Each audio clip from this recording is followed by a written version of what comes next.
The Chase Trifecta. What is it and why is it so popular? So the Chase Trifecta is a setup of a combination of Chase cards with the aim to maximize the number of points you get from your spend, and then maximize the value you get from those points. Maximizing on maximizing. And because the first goal is to maximize the number of points you get, and different Chase cards have different categories that give you the most points for specific categories of spend, you can mix and match these cards to fit your lifestyle. You could go with the most common trifecta, which is the Chase Freedom Flex, the Chase Freedom Unlimited, and the Chase Sapphire Preferred.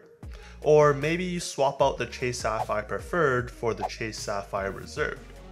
Or maybe swap out one of the Freedom cards for the Ink Business cards, which has multipliers more tailored for business style spend. People call it a trifecta, but there's nothing special about needing exactly 3 cards. For the sake of simplicity and to fit everything in this video, we'll stick with the most common trifecta, but all the concepts apply to any combinations you decide to use. That is the Flex and the Unlimited both having $0 annual fees, as well as the Sapphire Preferred, which does have a $95 annual fee. But before you run away just because of the annual fee, trust me, it's worth it. And we'll break it down at the end of the video, but just note that you'll be getting hundreds of dollars in value just from that card alone that will more than pay off the annual fee for years. Now, the reason combinations of Chase cards work is because they all earn Chase Ultimate Reward points.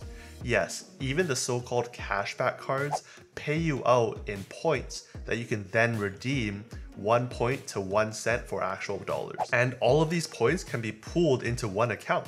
So instead of redeeming the 1 point to 1 cent on a basic flex card, you can redeem it through the Chase Sapphire Preferred for 1.25 cents a point when booking for travel through their portal, or one of the pay yourself back categories. If you instead get the Chase Sapphire Reserved, you'll be getting 1.5 cents a point when redeeming through travel, or a broader set of pay yourself back categories. In fact, if you hold one of the Sapphire cards, you can then transfer your points out to travel partners to redeem at values of upwards of 2 cents a point, sometimes even upwards of 10 cents a point. Real quick, if you're enjoying content like this, remember to tap that like button to help spread this knowledge to even more people. Alright, let's get into the specifics. So the first card of the most common setup would be the Chase Freedom Flex card. This is a card that's offering a sign-up bonus of $200 after spending $500 in the first 3 months. And on top of that, 5 times back on grocery store purchases up to $12,000 to spend in the first year. Now remember that even though these are cashback cards, they get paid out in points. So the $200 is actually 20,000 points. Then if we take an average spend of groceries of $4,000 a year in a typical household, that's another $200 or 20,000 points you get from the sign-up bonus. For multipliers, you're getting 5 times back for travel when booked through the portal, 5 times back in rotating categories up to $1,500 each quarter, 3 times back on dining, takeout, as well as drugstores, and then 1 times back on everything else. Out of all of these multipliers, the highlight of this card is the 5 times back in rotating categories, which are pretty broad and right now in Q4 include Walmart and PayPal. And with most online sites taking PayPal, that's like getting 5 times back on all of your online spend. And on top of that, the Flex also comes with additional perks like DoorDash's Dash Pass, Lyft Cashback, and other MasterCard World Elite benefits. It also has protections like purchase protection, extended warranty, trip insurance, and even a cell phone protection plan that will cover claims with a $50 deductible. There's a lot of details to go through with this card, but if you want a full and detailed breakdown, check out my review up in the corner and down below. Next, we have a really similar card, which is the Chase Freedom Unlimited. This is a card that's offering the same high sign-up bonus of $200 after $500 in spend, and the same 5% bonus for grocery store spend. Keep an eye out though, because there are other offers out there like $250 in bonus after having the spend, or getting the bonus in gas station spend instead of groceries.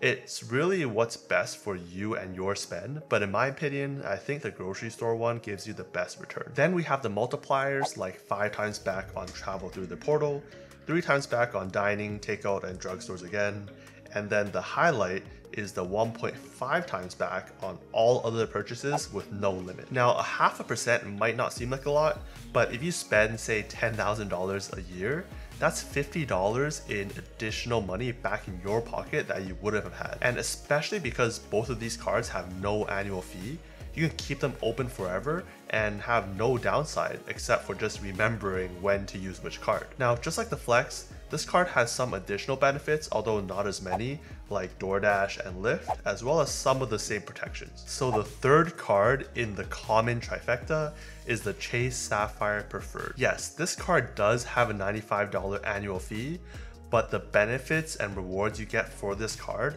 more than outweigh that. You're getting 60,000 points after spending $4,000 in 3 months. That's at least worth $600, but is worth 25% more, so $750 when you're redeeming for travel through their portal or one of the categories under the Pay Yourself Back program. For multipliers, you're getting 5 times back when booking travel through the portal, 2 times back on all other travel purchases, 3 times on dining, delivery, and takeout, 3 times on online groceries, 3 times on streaming, and then 1 times back on everything else. You're also getting $50 in hotel credit when you're booking through their portal. Now back to the Pay Yourself Back feature, which on the Chase Sapphire Preferred lets you redeem your points at certain categories for 25% more value, so 1.25 cents a point. These categories are supposed to change from time to time, but right now the categories include Airbnb, as well as away travel and charities. If you instead opted to get the Chase Sapphire Reserved, the bonus here is actually 50%, so 1.5 cents a point when you're booking through travel through the portal or through Pay Yourself Back, which in the reserved case include the same categories but also dining. That means 60,000 points would be worth $900 instead of $750. And as with the other cards, the Preferred also has its own benefits, like no foreign transaction fees, Dash Pass, Lyft, and Peloton benefits, as well as travel and purchase coverage too, with some highlights being the primary rental insurance that can save you anywhere from $20 to $30 a day when you're renting cars. Alright, that was a lot to take in, so let's put everything together. Remember, we're trying to maximize the points you get for your spend first, and then maximize the value you get from those points. On maximizing points, if you have the common trifecta, here is how you would split up your spend.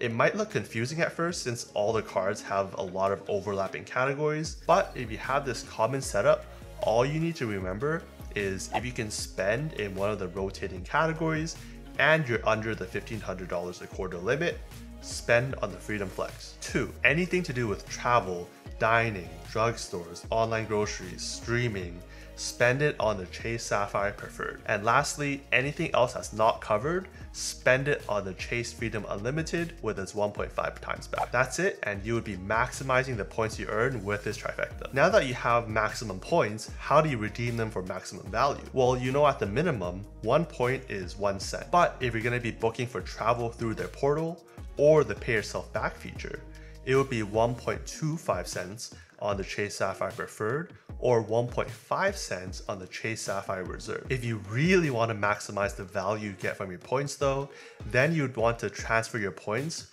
through and over to their travel partners to redeem for travel on those programs. I go really in depth on some of these redemptions in my video up in the corner and down below, but real quick, one of my favorite examples is the ability to transfer Chase points over to Virgin Atlantic 1-to-1, then book an ANA flight from the US over to Japan for 90,000 points in business class or 110,000 points in first class, which, depending on the time of year, could mean you're valuing your points at over 10 cents a point. And remember, just from the sign-up bonuses alone, not even the grocery benefit, 20,000 points on the Freedom Flex, 20,000 points on the Freedom Unlimited, and 60,000 points on the Chase Sapphire Preferred. Do note that until recently, the Chase Sapphire Preferred had an elevated sign-up bonus of 100,000 points, which could come around again, so keep your eye out. But with today's points, that's 100,000 points for all 3 of the cards,